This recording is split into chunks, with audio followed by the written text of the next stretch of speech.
pumunta ako ngayon ng cemetery. Inaantay ko daw yung dalawang kasama ko. Kung nakapili sa kanila. Tagisal kasama. Taguli ba lang yun?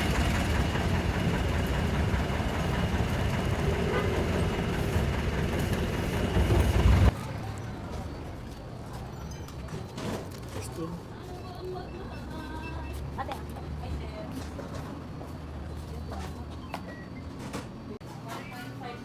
Kuha tayo ng coke. Dahil hindi pala dinig yung boses ko sa video na yan dahil wala akong suot na mic.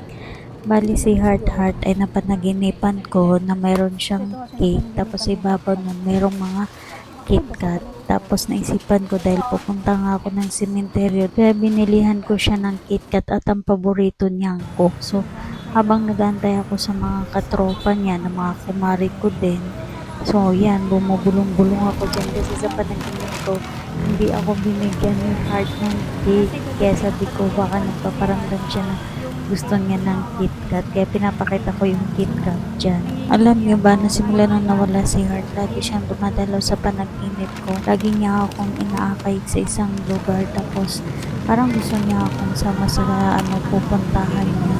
Minsan naman sa panaginip ko nagpapasundo siya. Bye-bye, Heart. Love you po. Alis na kami. Sama ka?